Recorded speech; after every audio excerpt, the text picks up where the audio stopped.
مساء الخير، كل سنة وانتم طيبين. بمناسبة رمضان، فالنهاردة أنا عندي لبن راب زي ما انتم شايفين كده. جيت أغليه عمل كده. شايفين اللبن عامل ازاي؟ هنرميه؟ لا مش هنرميه. تعالوا بقى شوفوا هنعمل ايه. دول 3 كوبايات بالمج الكبير ده. دول 3 كبار وعليهم ذرة ملح صغيرة. ودي معلقة خميرة كبيرة، واللي مش عنده بالمعلقة وعنده كيس، هو الكيس هو المعلقة الكبيرة. ودي معلقة الا ربع سكر، ودي معلقة صغيرة بس مش مليانة قوي بيكنج باودر. عندنا نص كوباية زيت بنفس الكوباية. عندنا هنا حطيت معلقتين من دول على معلقة مية دافية. علشان ايه؟ علشان ننشط الخميرة والبيكنج باودر والسكر كله على بعضه كده بس. وهنقلبهم قلبهم بس كويس. احنا ما بنرميش حاجه. اللبن جيت اغليه لقيته بالمنظر ده، طب ارميه؟ لا لا لا طبعا. وهوريكم كمان مره تانية، هصور لكم فيديو هعمل ايه بباقي اللبن اللي راب ده. تعالوا بقى نجيب الطبق. هنحط ايه الاول؟ لازم ده نهمكه كويس في طبق العجين. انا مش هاخده كله علشان ايه؟ لحسن ما ياخدش. احسن حاجه ان احنا نحط اللبن الاول، واخدين بالكم؟ نروبه كويس. وبعدين دي الخميره طبعا وقعت فيها. نضرب على قد ما نقدر، على قد ما نقدر. مش عايزين ضرب جامد يعني، ده احنا بس الحاجات اللي مكلكعه دي بنفكها من بعضها شويه.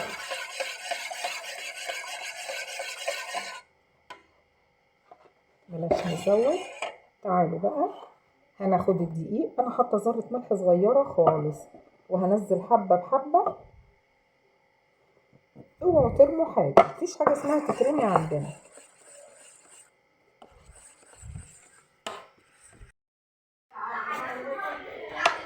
بصوا حبايبي، هنكمل العجين. ولو احتاجنا بقيه اللبن اللي راب مننا ده، انا نسيت اقول لكم حاجه. اللبن ده احنا ما ينفعش نسخنه، واحنا لازم نسخن اللبن ده. لازم نسخنه ازاي؟ ما ينفعش يتسخن على البوتاجاز وهو متقطع كده، لا هيجبن. نعمل ايه؟ هنحط بق ميه دافي لغايه اما نلاقيه بايدينا دافي زي الدموع، يبقى نوقف الميه السخنه. انا زودت بالظبط ربع كوبايه من دي سخنه، حطيتها على الكوبايه ونص لبن علشان بس ندفيه.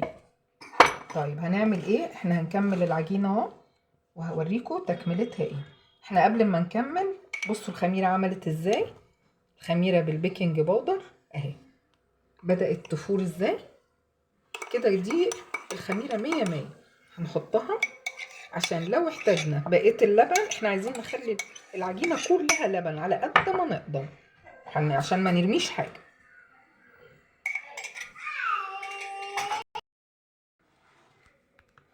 بصوا حبايبي، هنعجنها. لو لقينا العجينه محتاجه هنحط باقي اللبن الرايب، مش هنحط ميه. طب انا ما عنديش لبن رايب، وعندي كوبايتين 3 زبادي، والزبادي التاريخ قرب، فاضل له يومين وينتهي، او فاضل له يوم ولا اي حاجه. هاخدهم واعمل نفس الحكايه، اضربهم الاول. انا كده العجينه تهيألي كده نسيب المعلقه ونشتغل بقى بايدينا. عشان ايه؟ نشوف هي محتاجه لبن ولا مش محتاجه.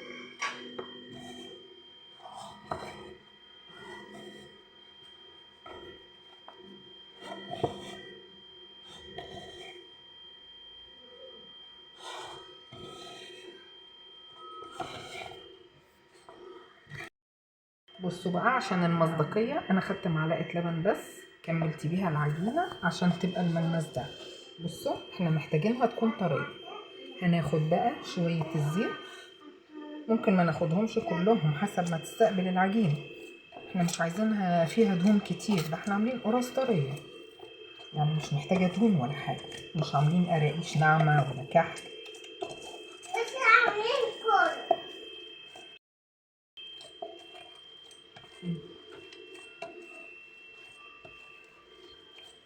هشرب بس حبة الزيت اللي مش عايز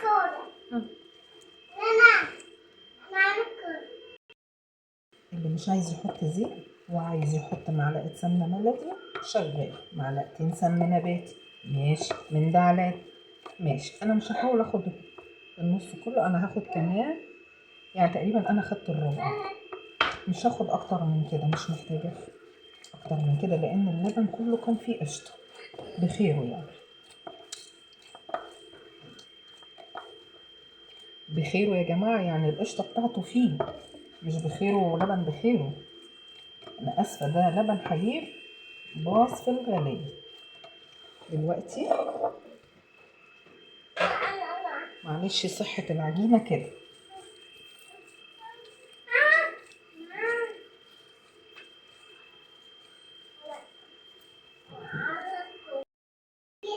بصوا انا لسه بعجن، معلش هي ايه عايزة عجنة حلوة، مش عايزينها تبقى مقطعة.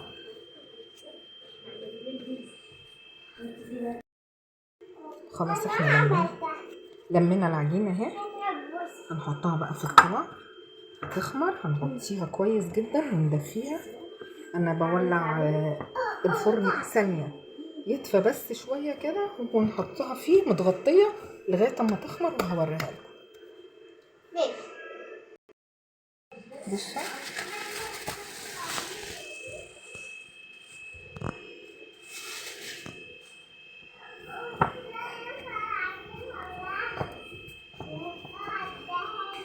البيكنج باودر مع الخميرة بيديكي خمر فظيع. هقسم بس العجينة على 2 كده ماشي اهي. انا بحب ايه بقى، بحب اعملها بالنشابة وبعدين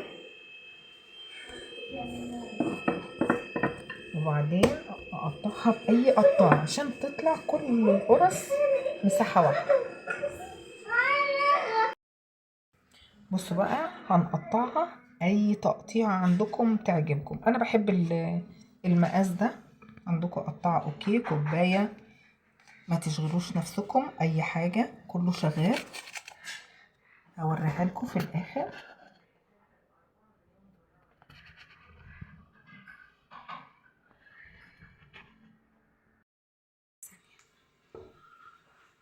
بصوا حبايبي ادي 3 صواني اهو من ال3 كوبايات دقيق اهو، ما خدوش ثواني، هنسيبهم بس يرفعوا كمان شويه قيمه ربع ساعه او تلت ساعه، وبعدين هبتدي اخبزهم على درجه حراره 180 وهوريها لكم. بصوا حبايبي، بصوا شوفوا الطراوه، اظن مفيش بعد كده، شايفين بصوا عامله ازاي، عامله زي الاسفنج. انا عايزه بس اقول لكم حاجه، بصوا مستويه من جوه اهي زي الفل. بصوا شوفوا الطراوه عامله ازاي، بصوا بايه لبن باظ وكان هنرميه، لا ما نرميش حاجه يا جماعه ارجوكم ما ترموش حاجه. وهجيب لكم وصفه تانية بنفس اللبن الرايب، دي بواقي العجين بقى، عملت لها صوص كده عشان تخش على الصينيه في الحتت الفن. بصوا اصغر واحده بصوا عامله ازاي، بتطلع لوحدها يا جماعه، شايفين شايفين من ورا، خلي بالكم بصوا ده ورا ظهر، شوفوا الوش، مفيش اروع من كده. عايزه اقول لكم حاجه، ال3 كوبايات دي الكبار دول طلعوا لنا كيلو الا 100 جرام قرص، يعني وفر الوفر، ما كلفوناش 30 جنيه يا جماعه.